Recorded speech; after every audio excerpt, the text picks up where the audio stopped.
Man be man is back. Oh, okay, boys, do it again. Oh my gosh, the ring got messed up. This is a 5 out of freaking 5. It is beat making time. Next week is E3 week. My album comes out next week. I have delivered. You talk to us, you talk to him, but oh, look at that, my God. This is your boy.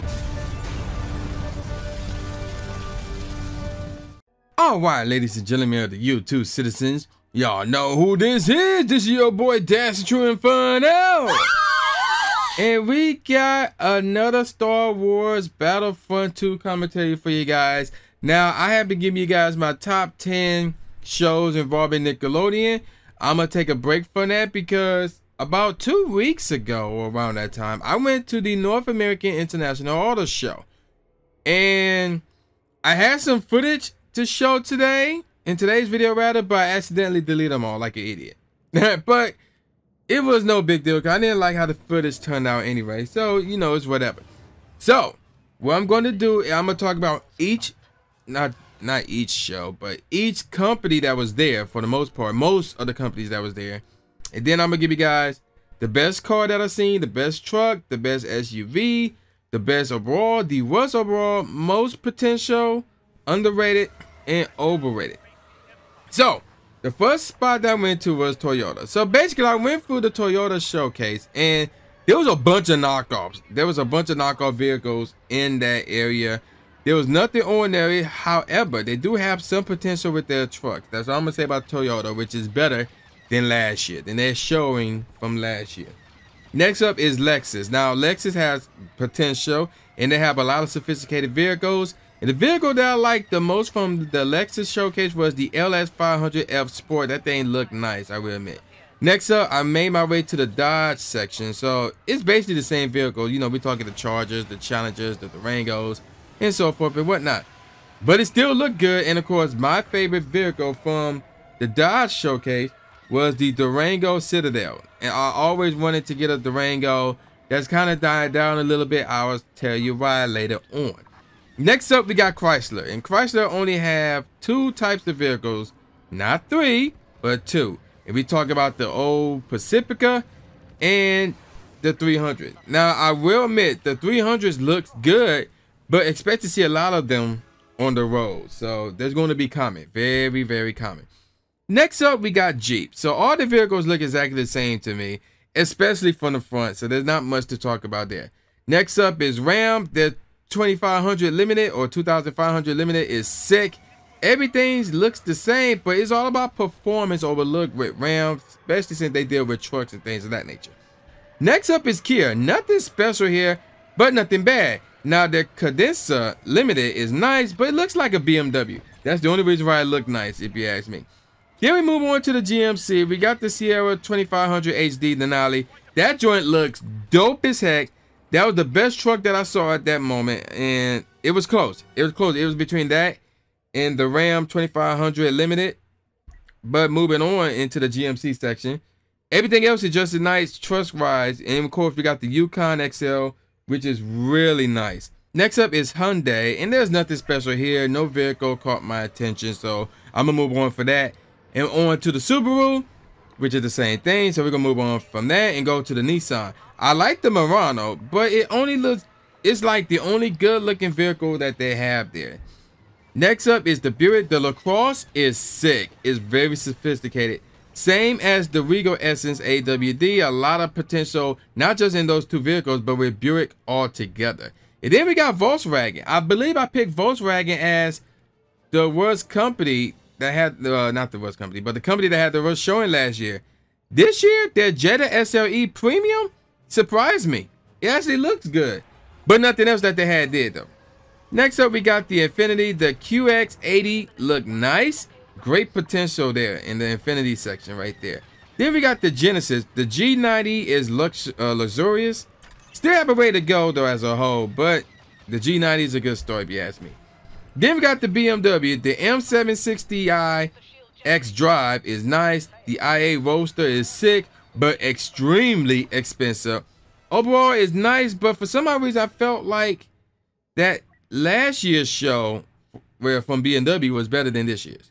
And then, of course, we got the Lincoln, and this is by far the best showing at this point in time.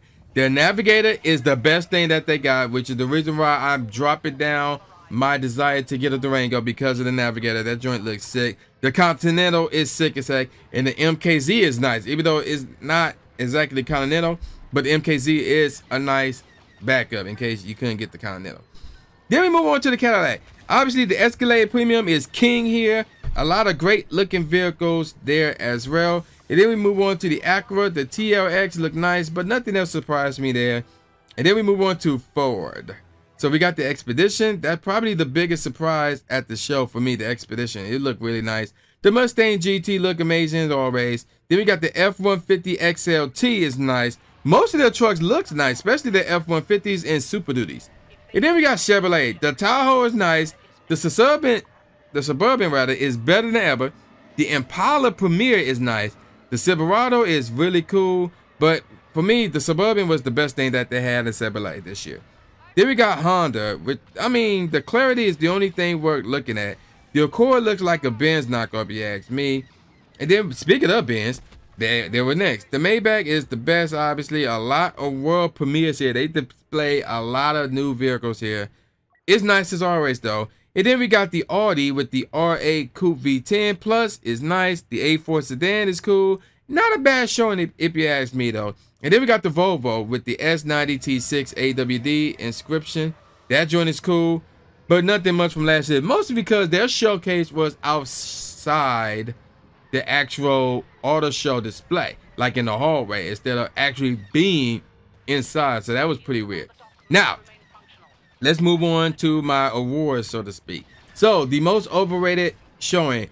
Number one on this list, actually, let's go with number 3. Number 3 is Toyota. So, Toyota overrated. There was a lot of people all over Toyota, but I don't get the appeal of a Toyota. Maybe because it's not exactly, I'm going to be a little bit controversial when I say this. Toyota's vehicle is not exactly a black vehicle, so to speak. So, there was a lot of people there, but I felt like it's overrated. Next up is Dodge. I had to put Dodge in here because it's the same old stuff that we've seen for the past few years now from them. Chargers, Challengers, and Durangos. You know, I mean, this is the same old stuff. So nothing there surprised me. All of the stuff was nice, but nothing surprised me though. And then number 1 is Chrysler. I mean, come on, Chrysler came out with the same 2 vehicles. They didn't even come out with a 200. It was all about the 300, the Pacifica. And I'm like, come on, bro. Can y'all come out with something new? Something more enticing, like that would make me want to go back to Chrysler. But they didn't do that this year. And there was a lot of people at Chrysler, mostly because it was next to Dodge and Ram and Jeep and things of that nature. But to me, Chrysler was overrated this year. Underrated, the 3rd spot goes to Buick. Buick obviously have a lot of potential, but it's a well-known brand. So that's why I took the number 3 spot. Infiniti takes number 2 for me. Infiniti got a lot of potential here. I really like Infiniti, to be honest with you.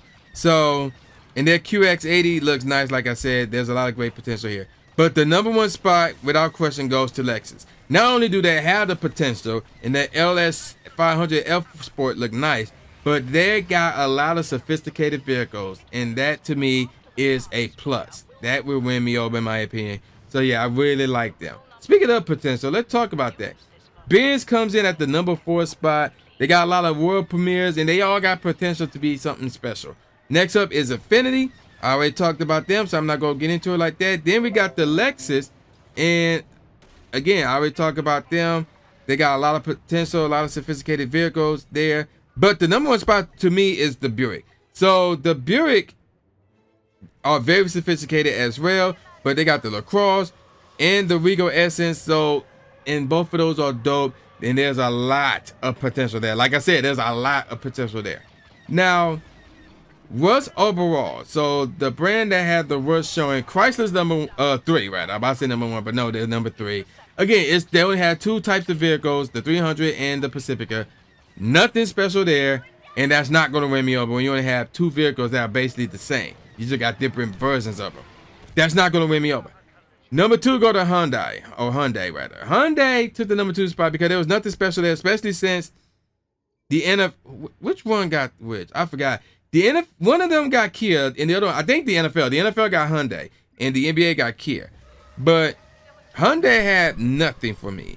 Yeah, they had some props and some attractions, things of that nature. That's the only reason why they took the number 2 spot, because they had nothing. And number 1, Subaru. Subaru had absolutely nothing for me, not even props or attractions. That's why they took the number 1 spot over Hyundai. Otherwise, it would have been a tie. Now let's move on to the best overall showing. BMW took the number 4 spot. I really like BMW showcase, and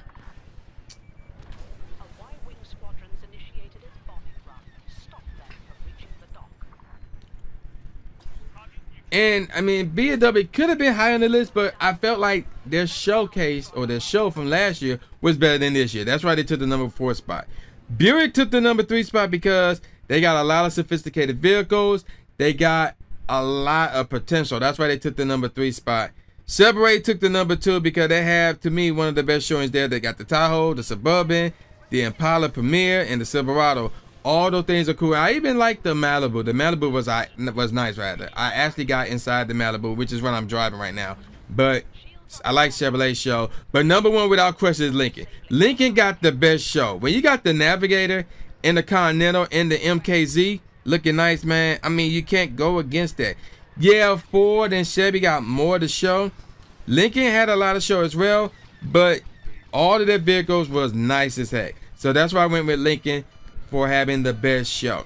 Now let's look at the best SUV. So starting at the number 4 spot, the Yukon XL. The Yukon XL was pretty nice, but it does nothing for me as far as toppling the top 3. Number 3 goes to the Cadillac Escalade Premium, which is dope. It was really popular there, and I like it, but I didn't like it more than my top 2. Number 2 goes to the Chevrolet Suburban. Obviously, I've been ranting about the Suburban. It was really, really dope. It was really the best show or the best thing that Chevrolet showcased this year. But number 1 goes to that Lincoln Navigator. That thing looks sweet as heck. That thing looked dope. The best SUV there, without question. All right, let's move on to the best trucks. So we're going to start off with the number 3 spot, which is the Ram 2500 Limited. I like it. I like how it look. And it was all about performance with them, but I really like this one right here. Next up is the Ford F-150 XLT. I was really amazed at how good this one looks. Not only did this one have the performance, in my opinion, but this one also had the look. But number 1 goes to the GMC Sierra 2500 HD Denali. The Denali is sick as heck. I was really staring at that thing for a long period of time. Probably I stared at that vehicle longer than anything else, with the exception of the Navigator. So that Denali, that HD Denali, that's the best truck there. All right, now let's move on to the best car. Now, the number 3 spot goes to the Buick LaCrosse. Again, very sophisticated, got a lot of great potential there.